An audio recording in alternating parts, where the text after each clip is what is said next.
Hello friends, હું જ્યોતિ ગજ્જર સુરતથી.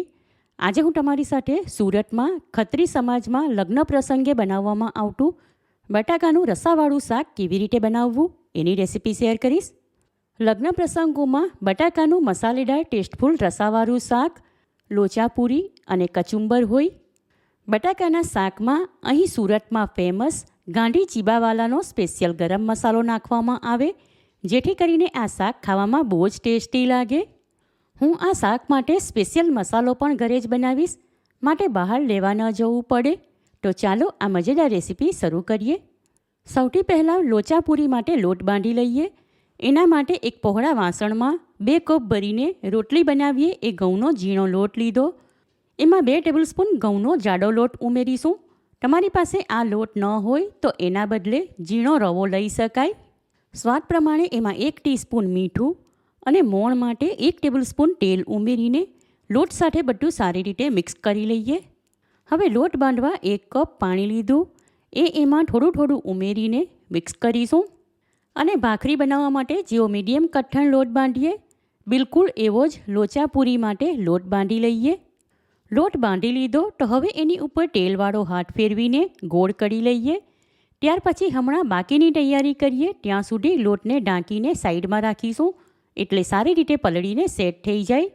લોટ બાંધવા માટે 1 કપ પાણી લીધું હતું, એમાંથી આશરે 1 ટીસ્પૂન જેટલું બચી ગયું. શાક બનાવવા માટે થોડા નાની સાઇઝના અને થોડા મીડિયમ સાઇઝના એમ 8 નંગ વજનમાં 600 ગ્રામ બટાકા લઈને બાફી લીધા. હવે એની ઉપરની છાલ હટાવીને આમાંથી અડધા ભાગના ઝીણા કાપી લઈશું અને બાકીના અડધા ભાગના હાથ વડે મેશ કરી લઈશું. હવે આગળ શાકમાં નાખવાનો મસાલો તૈયાર કરવા માટે એક નાની સાઇઝની ફ્રાય પેન લીધી.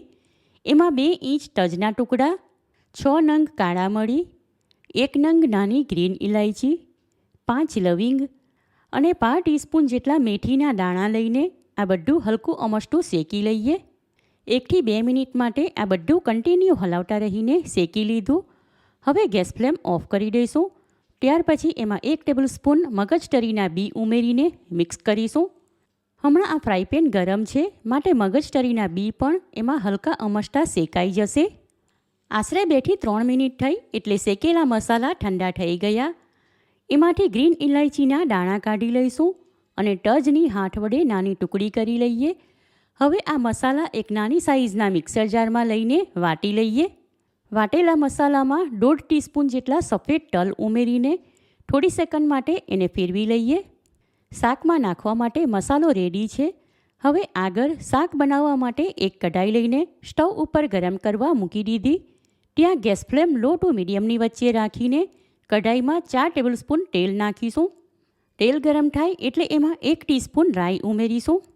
રાઈ ચટકી જાય ત્યાર પછી એમાં અડધી ટીસ્પૂન જીરું અને 1/3 ટીસ્પૂન હિંગ ઉમેરીશું. થોડી સેકન્ડ પછી એમાં 1 ટેબલસ્પૂન જેટલું બેસન ઉમેરીને મિક્સ કરી લઈએ. થોડી સેકન્ડ માટે બેસન શેકી લીધું એટલે એમાં હલકો ગોલ્ડન કલર આવી ગયો. હવે એમાં 1 ટીસ્પૂન લીલો મસાલો અને 1 ટીસ્પૂન વાટેલું આદું લસણ ઉમેરીને મિક્સ કરીશું. થોડી સેકન્ડ માટે લીલા મસાલા પણ સાંતળી લીધા. હવે મિક્સર જારમાં રેડી કરેલો મસાલો એમાં ઉમેરીને મિક્સ કરીશું. સાથે એમાં અડધી ટીસ્પૂન હળદર, 1 ટીસ્પૂન લાલ મરચું, 1 ટીસ્પૂન ધાણા જીરું પાવડર અને અડધી ટીસ્પૂન કાશ્મીરી લાલ મરચું ઉમેરીને મિક્સ કરીશું. મિક્સર જારમાં પોણો કપ જેટલું પાણી લઈને હલાવી લીધું હતું, એ આમાં ઉમેરીશું.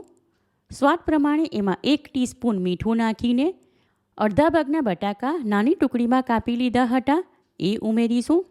બાકીના અડધા ભાગના હાથ વડે મેશ કરી લીધા, એમાં ઉમેરીશું. હવે આ શાકમાં બીજું 1 પ્લસ અડધો એમ ટોટલ 1.5 કપ પાણી અને 2 ટેબલસ્પૂન જેટલી ઝીણી કાપેલી કોથમીર ઉમેરીશું. હવે ગેસ ફ્લેમ મીડિયમ તરફ રાખીને શાકમાં ચમચા વડે સારી રીતે હલાવી લઈએ. જરૂર પ્રમાણે શાકમાં બીજું 1/2 કપ જેટલું પાણી ઉમેરીશું, કારણ કે આ શાક ઉકળશે એટલે એનો રસો થોડો ઘટ્ટ થઈ જશે. હવે આ ટાઈમ પર શાક એકવાર ટેસ્ટ કરી લઈશું. શાકમાં સ્વાદ પ્રમાણે મીઠું ઓછું છે, માટે 1/2 ટીસ્પૂન જેટલું નાખીશું. હવે કઢાઈને ઢાંકણ લગાવીને 1 થી 2 મિનિટ માટે શાક ઉકાળી લઈશું, એટલે શાકના રસામાં બધા જ મસાલાના ફ્લેવર સારી રીતે આવી જાય. ત્યાર પછી કઢાઈ ઉપરથી ઢાંકણ હટાવીને શાકમાં ચમચા વડે હલાવી લઈએ. શાક રેડી છે તો હવે છેલ્લે એમાં 1/2 ટીસ્પૂન ગરમ મસાલો અને 2 ટેબલસ્પૂન જેટલી ઝીણી કાપેલી કોથમીર ઉમેરીને મિક્સ કરીશું. ત્યાર પછી ગેસ ફ્લેમ ઓફ કરી દઈએ. હમણાં આ કઢાઈને ઢાંકણ લગાવીને આગળ શાક સાથે ખાવા માટે લોચાપૂરી બનાવીશું. એના માટે લોટ બાંધીને રાખ્યો હતો એ વાસણ ઉપરથી ઢાંકણ હટાવી દઈએ. ત્યાર પછી લોટને એકવાર કેળવીને લંબચોરસ આકારમાં ફેલાવી દઈએ. હવે લોટની ઉપર તેલવાળો હાથ ફેરવીને એમાંથી લુવા કરવા માટે એને એક સરખા 4 ભાગમાં કાપી લઈશું. એમાંથી એક ભાગ હાથમાં લઈને પૂરી માટે લુવા કરી લઈએ. પૂરી બનાવવા માટે બધા લોટના આવા નાની સાઇઝના એક સરખા લુવા કરી લીધા. તો હવે પૂરી વણવા માટે પાટલી અને વેલણ લઈશું. એની ઉપર લોટનો એક લુવો મૂકીને એમાંથી નાની સાઇઝની આવી પૂરી વણી લઈએ. લોચા પૂરી ચપાટી કરતાં થોડી જાડી અને ભાખરી કરતાં થોડી પાતળી રાખીશું. એટલે એને તળીએ ત્યારે એ ઘણી સરસ ફૂલીને દડા જેવી થઈ જાય. હવે મેં અહીં થોડીક પૂરી વણી લીધી તો એને તળી લઈશું. એના માટે એક કઢાઈમાં તેલ લઈને સ્ટવ ઉપર ગરમ કરવા મૂકી દીધું હતું. તેલ સારી રીતે ગરમ થઈ ગયું તો હવે એક પૂરી હાથમાં લઈને હળવેથી એમાં તળવા માટે મૂકીશું.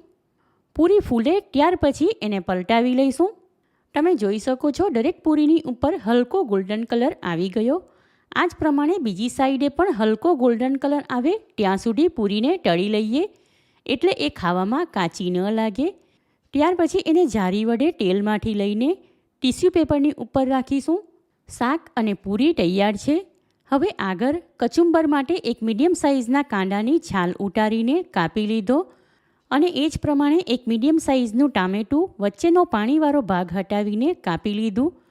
હવે એમાં 1 ટીસ્પૂન જેટલી ઝીણી કાપેલી કોથમીર, સ્વાદ પ્રમાણે 1/2 ટીસ્પૂન જેટલું મીઠું, ચપટી ચાટ મસાલો અને 1/2 ટીસ્પૂન જેટલું કાશ્મીરી લાલ મરચું ઉમેરીને સારી રીતે મિક્સ કરી લઈએ.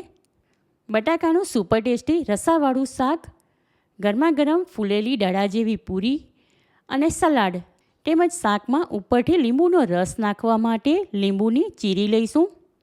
બપોરના કે સાંજના ટાઈમ પર ખાવા માટે બસ આટલું જ હોય તો બીજી કોઈ આઈટમની જરૂર ન પડે. અમારે ત્યાં તો અમને બધાને જ આ શાક બહુ જ ભાવ્યું અને બધાએ જ વખાણ કરીને ખાધું. તમે પણ આ રીતના મસાલા સાથે બટાકાનું શાક બનાવશો તો ગેરંટી સાથે કહું કે ઘરમાં બધાને જ ભાવશે. પૂરીનો લોટ પરફેક્ટ માપ સાથે બાંધ્યો હતો જેથી કરીને દરેક પૂરી ફૂલીને દડા જેવી બની અને ખાવામાં જરા પણ ટેલિયા ન લાગી. ઘરમાં કોઈક શુભ પ્રસંગ હોય ત્યારે, તહેવારોમાં કે મહેમાનોને થાળીમાં પીરસવા માટે પણ આવું બટાકાનું શાક અને પૂરી બનાવી શકાય. માટે આ રેસીપી તમે ચોક્કસ ટ્રાય કરો. તમને મારી આ રેસીપી કેવી લાગી એ કમેન્ટ કરીને જણાવો. પસંદ આવી હોય તો લાઈક કરીને શેર કરો. ચેનલ પર નવા હો તો સબસ્ક્રાઈબ કરીને બાજુમાં બેલ આઇકન પર ક્લિક કરો એટલે આવનાર દરેક નવી રેસીપીનું નોટિફિકેશન તમને મળતું રહે. ફરી મળીશું એક નવી રેસીપી સાથે. ઈટ હેલ્ધી એન્ડ સ્ટે હેલ્ધી.